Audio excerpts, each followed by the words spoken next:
Assalamualaikum warahmatullahi wabarakatuh.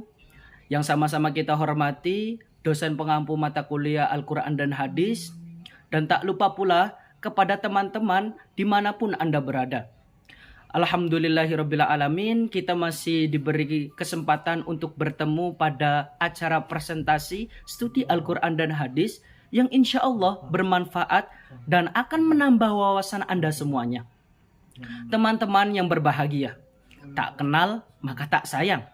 Alangkah baiknya kita perkenalan terlebih dahulu. Di sini saya sebagai moderator sekaligus pemateri. Saya Sahrul Maulana, Prodi HKIB, NIM 0073 Win Maulana Malik Ibrahim Malang. Karena sudah kenalan, maka Anda wajib sayang terhadap saya. Teman-teman yang berbahagia, pada kesempatan kali ini kita akan membahas tentang demokrasi. Apa itu demokrasi? Demokrasi adalah sebuah bentuk pemerintahan di mana setiap warga negaranya memiliki hak yang sama. Seperti Indonesia, Indonesia adalah negara yang demokratis, di mana semua orang bisa menjadi presiden, di mana semua orang bisa menjadi DPR atau lembaga yang lainnya. Namun, bagaimana dalam perspektif Al-Quran dan Hadis? Nah, sebelum kita melanjutkan presentasi kita lihat cuplikan berikut ini.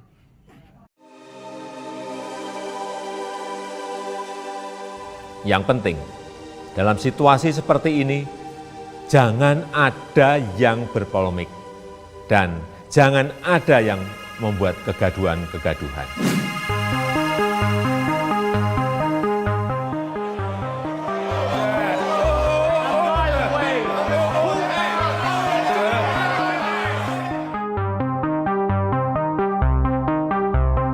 Demokrasi itu pasti bising, demokrasi itu pasti berisik.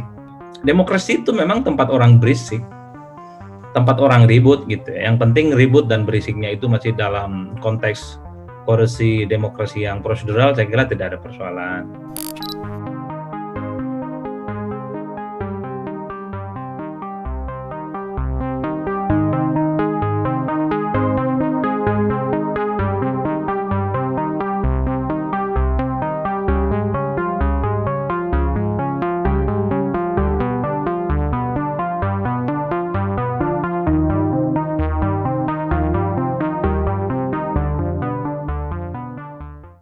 Terima kasih Anda masih setia menunggu kami.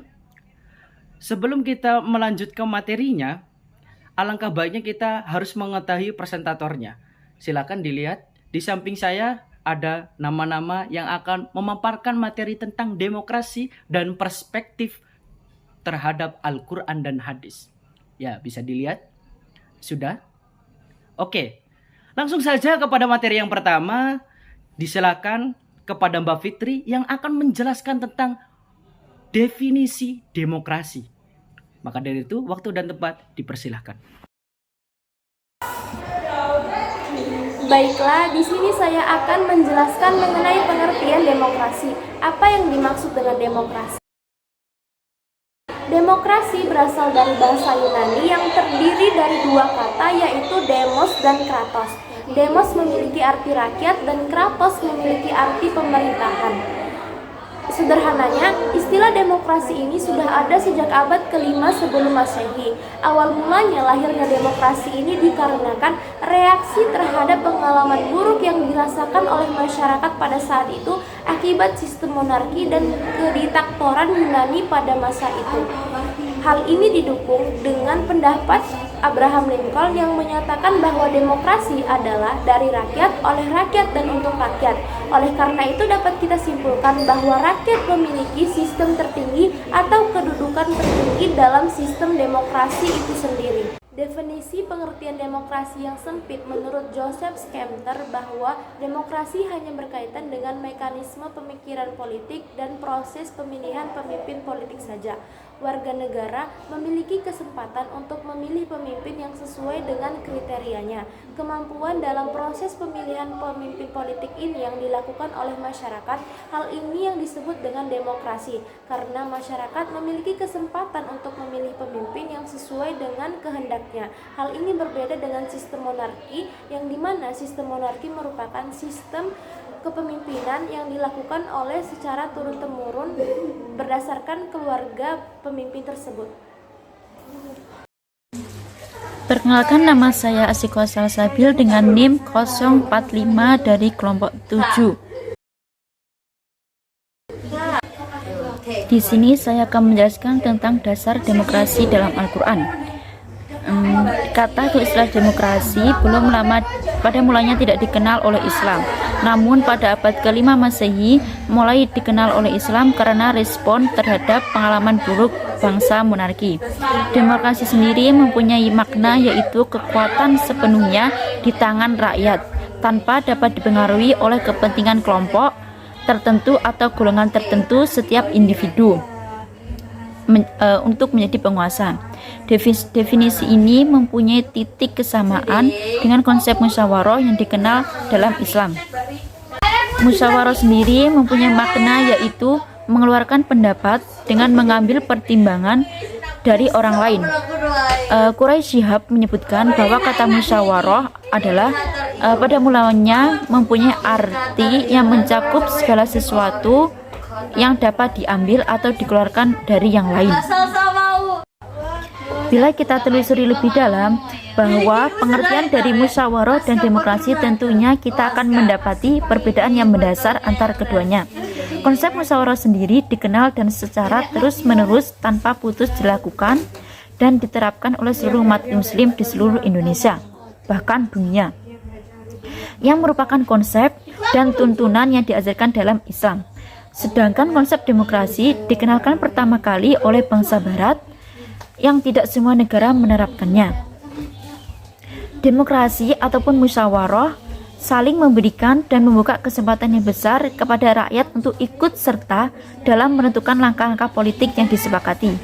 Kedua konsep demokrasi dan musyawarah tidak membolehkan menyimpan dari kemaslahatan semua umat, karena semua kemaslahatan yang diputuskan berdasarkan kesepakatan masyarakat bersama.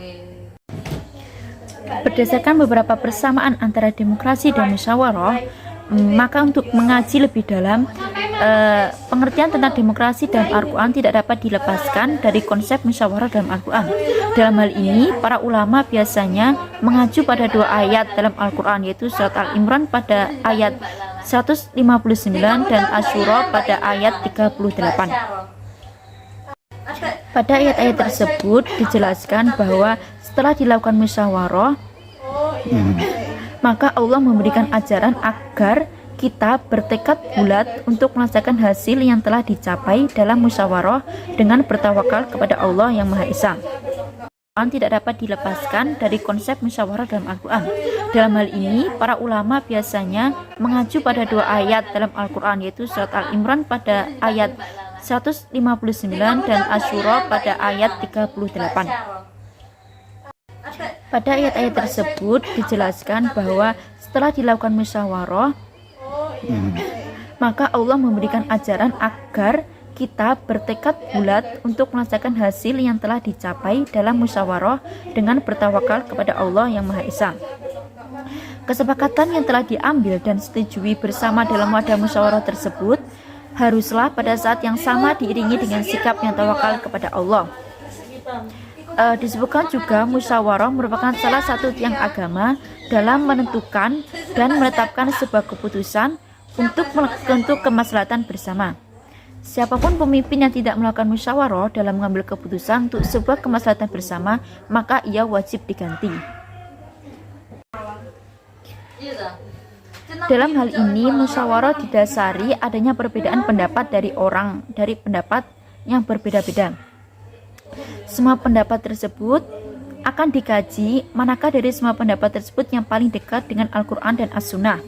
Hal ini dibuktikan dengan adanya nama syura yang bermakna musyawarah dalam Al-Quran. Hal ini juga menguatkan musyawarah sebagai karakter dan sifat dari orang-orang yang mukmin. Semua penafsiran terhadap ayat tersebut mengokohkan urgensi dari masyarakat sebagai akidah syariat dan ketentuan hukum yang telah dilakukan. Terima kasih. Assalamualaikum warahmatullahi wabarakatuh. Nama saya Cesha Nandita Zakiatul Azhar, NIM 22020111100072. Di sini saya akan menjelaskan dasar demokrasi dalam hadis yang mana dibagi menjadi dua. Yang pertama yakni musyawarah itu dapat dipercaya sesuai dengan hadis Nabi yang berbunyi al-mustasyaru mu'taman, yang artinya musyawarah atau orang yang dimintai pendapat dalam musyawarah itu dapat dipercaya. Menanggapi makna hadis di atas, Imam Al-Qurtubi mengutip pendapat para ulama bahwa orang yang dimintai pendapat dalam musyawarah agama adalah orang yang saleh, yaitu orang yang memahami ilmu agama dengan baik dan juga orang yang mengagamakan ilmu tersebut. Oleh karena itu, tidak cukup hanya memiliki ilmu agama yang cukup, tetapi juga memiliki amalan yang baik dalam pendidikan agama. Jika seseorang melakukan ijtihad atau memutuskan sesuatu hal yang kemudian ternyata salah, tidak masalah. Barang siapa yang berijtihad dan ternyata salah, maka baginya 1 pahala, dan jika ijtihadnya benar, maka ia mendapatkan 2 pahala. Sebaliknya, dalam urusan dunia, pendapat dimintai oleh orang yang memahami informasi yang berkaitan dengan masalah dunia, dan oleh orang yang berpengalaman dalam dan terhubung dengan orang yang mengajukan pendapat. Musyawarah memiliki kelebihannya sendiri yang tidak dapat diperoleh dari pendapat independen, karena perintah musyawarah memiliki banyak keuntungan. Imam Qatadah, Muqatil, dan Al-Rabi menyebutkan bahwa sudah menjadi tradisi kebangsawanan Arab untuk memutuskan segala sesuatu dengan bijak. Bahkan ada yang mengatakan bahwa orang yang terkejut bahkan dengan pendapatnya sendiri akan kehilangan uang. Itulah tuntutan dan teladan yang harus diikuti oleh beberapa orang karena kematiannya. Nabi SAW menjelaskan bahwa keberkahan suatu negeri ditentukan oleh berlaku atau tidaknya musyawarah dalam negeri tersebut. Sebagaimana sabda beliau, yakni qala Rasulullah SAW, idza kana amarukum khiyarukum wa awniyaukum samahaakum wa umurakum syura bainakum fadhaharul ardi khairul lakum min batniha. Yang artinya, bila mana pemimpin kalian adalah orang-orang pilihan di antara kalian, orang-orang kaya kalian semuanya dermawan, dan keputusan bersama diambil secara musyawarah, maka apa yang nampak di atas bumi lebih baik untuk kalian daripada apa yang ada di dalam bumi. Yang kedua yakni musyawarah dengan perempuan dan istri, seperti yang dijelaskan oleh Nabi, yakni an Aisyah innaman nisa syaqaiq ar-rijal, yang artinya sesungguhnya perempuan adalah bagian dari laki-laki. Hadis ini menunjukkan bahwa dalam hal peran tidak ada perbedaan antara laki-laki dan perempuan dalam mengembangkan perannya dalam bidang sosial dan politik. Sementara laki-laki memiliki hak untuk aktif dalam pemerintahan parlementer. Perempuan juga memiliki hak yang sama untuk berpartisipasi aktif dalam pemungutan suara atau dipilih oleh rakyat dalam struktur resmi pemerintahan. Misalnya, dalam mengangkat kepala daerah, yang bahkan untuk mengangkat kepala negara sendiri, perempuan bisa ikut andil. Bukti untuk klaim ini dapat ditemukan dalam riwayat yang didapat dalam kitab Sahih Bukhari, yang mana kisah tersebut menjelaskan bahwa Nabi meminta pendapat istrinya, yakni Ummu Salamah, tentang hal-hal yang menyangkut kepentingan masyarakat luas. Merujuk pada peristiwa perjanjian damai Hudaybiyah, Nabi bersabda kepada para sahabatnya, bangunlah, sembelihlah korban, lalu potonglah rambutnya. Nabi mengucapkan kalimat ini sebanyak 3 kali, namun tidak ada satupun sahabat yang memenuhinya. Nabi kemudian menceritakan kejadian itu kepada istrinya, yakni Ummu Salamah. Kemudian Ummu Salamah berkata, wahai Rasulullah, apakah Anda menginginkan hal itu terjadi? Jika demikian, saya akan memberitahu mereka seperti yang Anda katakan, sehingga engkau keluar kepada mereka seperti yang engkau katakan, sehingga engkau dapat keluar kepada mereka tanpa sedikit pun berbicara. Mereka juga akan tetap melaksanakan perintahmu. Akhirnya, dengan tanpa sepatah kata pun Nabi keluar pada para sahabatnya. Mereka segera menyembelih hewan kurban dan memanggil tukang cukur untuk menghadap Nabi. Setelah itu, semua sahabat menyembelih hewan kurban dan saling mencukur rambut. Kisah ini dengan jelas menunjukkan pandangan bahwa boleh saja menanyakan pendapat perempuan di depan umum. Suatu ketika Umar bin Khattab berpidato di mana ia menuntut agar mahar seorang wanita tidak boleh banyak. Karena jika seorang wanita memiliki status dan kedudukan terhormat di dunia dan memiliki ketakwaan di hatinya, maka tidak ada yang lebih besar dari Nabi, damai dan sejahtera baginya. Dia tidak memberikan mahar kepada istri-istrinya dan juga menetapkan mahar lebih dari 12 uqiyah untuk putrinya. Setelah itu wanita itu berdiri dan berkata, "Wahai Umar, apakah kamu mengganggu hak-hak yang diberikan Allah Subhanahu wa taala kepada wanita? Bukankah Allah Subhanahu wa taala berfirman dalam surat An-Nisa ayat 20, banyak harta untuk istri-istrimu, maka janganlah mengambil secuil pun harta yang menjadi hak istrinya." Kata Umar radhiyallahu anhu, setelah mendengarkan keberatan itu, Umar mengakui bahwa dirinya salah dan wanita itu benar haknya. Sekian presentasi yang bisa saya paparkan. Oke, baik, di sini saya ingin mempresentasikan materi tentang demokrasi di Indonesia. Demokrasi di Indonesia terbagi menjadi dua, yaitu yang pertama pemerintahan demokrasi. Pada masa revolusi kemerdekaan, demokrasi tidak terbatas pada keterlibatan, tetapi juga harus dipahami saat ini. Tidak banyak pembicara tentang demokrasi, melainkan tentang menciptakan basis demokrasi masa depan Indonesia. Dan yang kedua yaitu demokrasi parlementer. Berkembangnya demokrasi Indonesia karena unsur demokrasi yang hampir sama terdapat dalam kehidupan politik di Indonesia. Adapun sebab demokrasi gagal, menurut Herbert Ford tahun 1962, adanya dua gaya kepemimpinan yang sangat berbeda di kalangan elit Indonesia pada masa pasca kemerdekaan, yaitu di satu pihak oleh Fed disebut solidarity makers dan di pihak lain di dalam kategori administrator atau problem solver.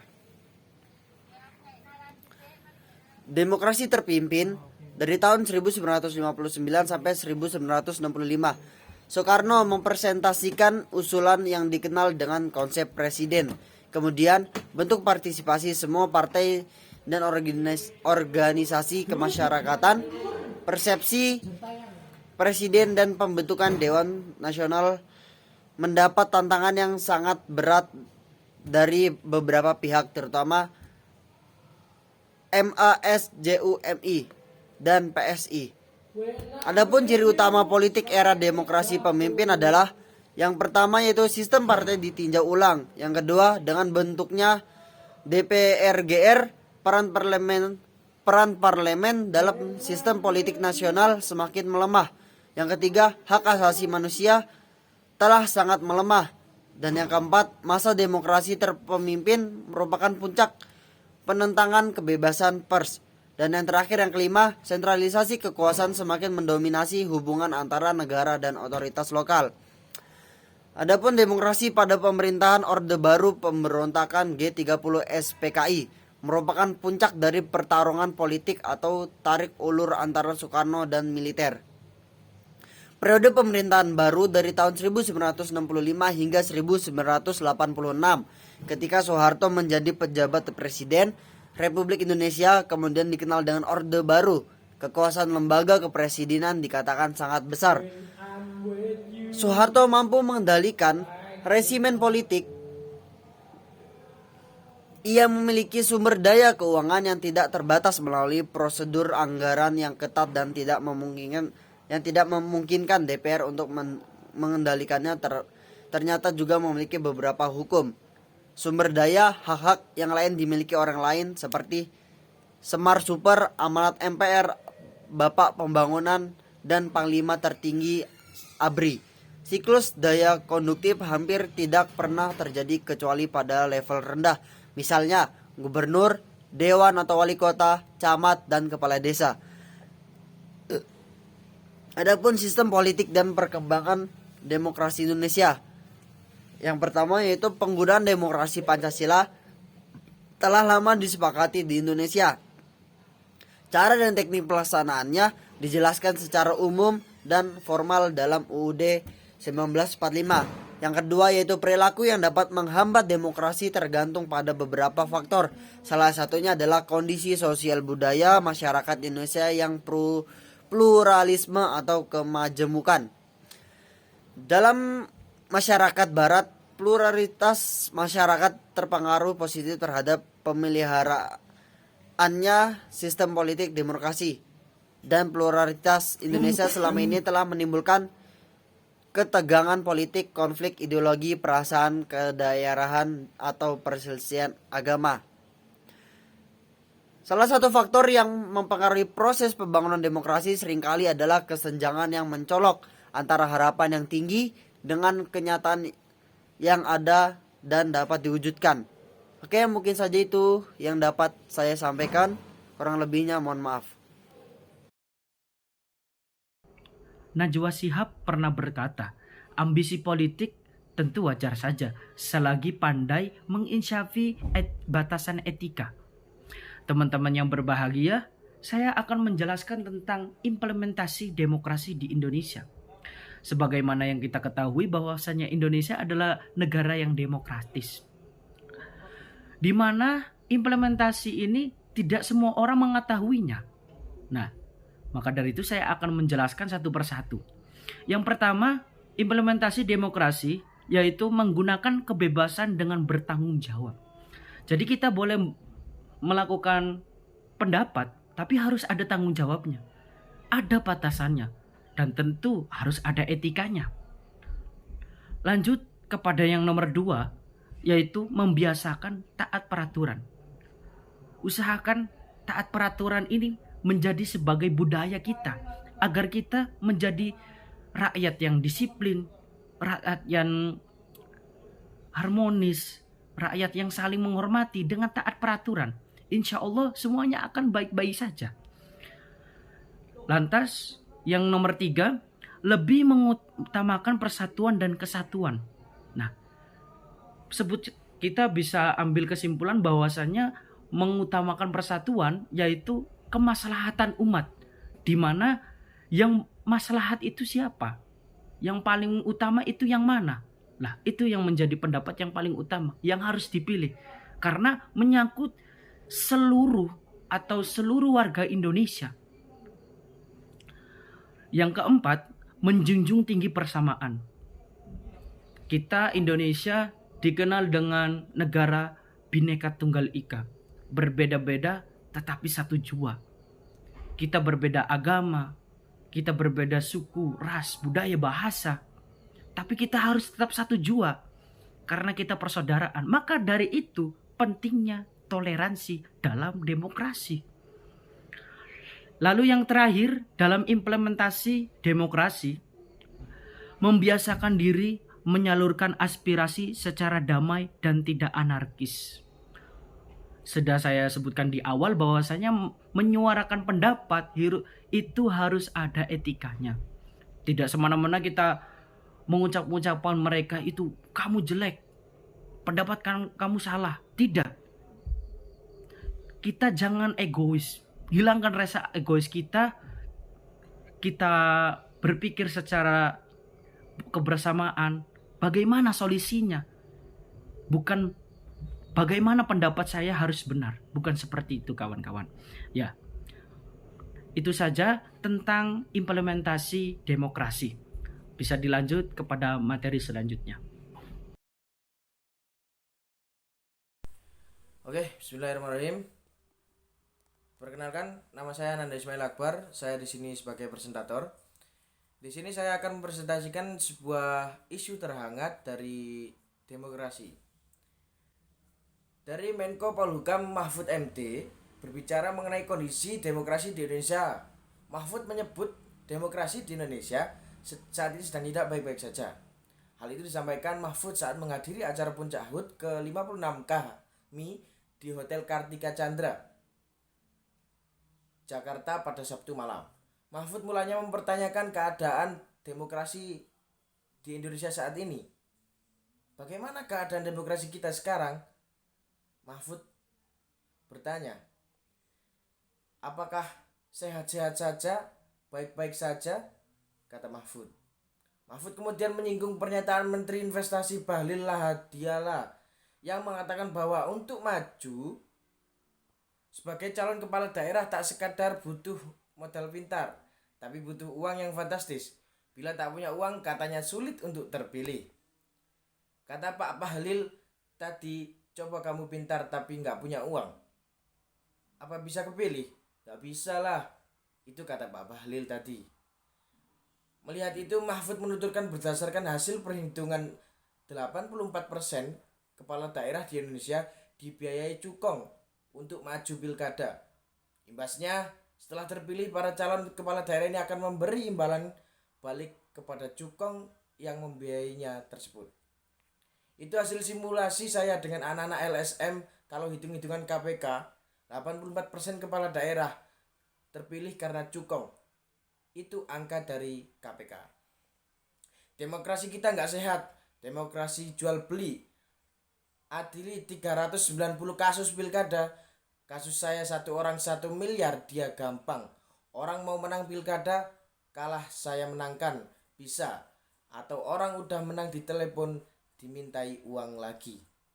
Mahfud lantas menyinggung uang hasil tindakan haram tersebut tak akan buat hidup manusia tenang. Bahkan menurut Mahfud, sesudah pensiun pun harus mencari backingan agar tetap aman. Kalau kamu peroleh suatu cara tidak benar, tidurnya nggak nyenyak. Kalau sudah pensiun nyari pengawal, sesudah tak punya backingan jadi tak aman, dikorbankan temannya sendiri. Itulah permainan politik di negeri kita ini. Sekian, saya Ananda Ismail Akbar, pamit undur diri. Assalamualaikum warahmatullahi wabarakatuh. Lalu bagaimana dengan perkembangan sejarah demokrasi di Eropa Barat? Di Eropa Barat sudah ada terjadi peristiwa besar yang kita kenal dengan Renaissance atau perubahan dan juga reformasi. Berdasarkan kedua kejadian tersebut, oleh karena itu dapat kita ketahui bahwa akan lahirnya demokrasi-demokrasi yang dimana masyarakat memiliki kekuasaan tertinggi dalam melakukan atau sistem dalam suatu sistem pemerintahan. Dan juga apakah demokrasi ini sudah ada dalam agama Islam? Ya, kalau misalnya kita dapat ketahui secara tersirat, secara tidak langsung bahwa demokrasi sudah ada pada masa sistem pemerintahan zaman dahulu atau sistem pemerintahan Bani Umayyah dan Bani Abbasiyah. Kalau kita ketahui pada masa lampau, para pemimpin pada saat itu tidak hanya memiliki atau melakukan suatu kepentingan berdasarkan keinginan pemimpin itu tersebut, tetapi banyak juga ketika suatu pemimpin melakukan atau mengambil keputusan berdasarkan musyawarah terlebih dahulu. Kalau kita ketahui bahwa demokrasi selalu erat kaitannya dengan musyawarah, karena masyarakat memiliki kekuasaan tertinggi dan juga pemimpin memiliki sebagai aspirasi dalam menyampaikan pendapat-pendapat dari masyarakat itu sendiri agar dilaksanakan dan juga untuk menyejahterakan masyarakat Indonesia. Alhamdulillahirrabbilalamin. Telah sampai kita di penghujung acara. Barangkali dari materi yang disampaikan awal sampai akhir, mungkin ada beberapa pertanyaan. Silakan bertanya lewat komentar di bawah ini. Dan jangan lupa like and share. Kalau bisa subscribe. Karena gak ada ruginya kalian subscribe. Sumpah gratis subscribe itu. Kalian gak dituntut kok, santai aja. Nah, satu kali lagi dari saya, bahwasanya Syubhanul Yaum Rijalul Qad. Pemuda masa kini, pemimpin masa depan. Bahwasanya kita sebagai pemuda harus menjadi pemimpin masa depan. Maka dari itu, belajar dari sekarang. Terima kasih atas segala perhatiannya. Mohon maaf atas segala kekurangan. Kami dari kelompok 7 pamit undur diri. Assalamualaikum warahmatullahi wabarakatuh. Terima kasih. Sampai jumpa.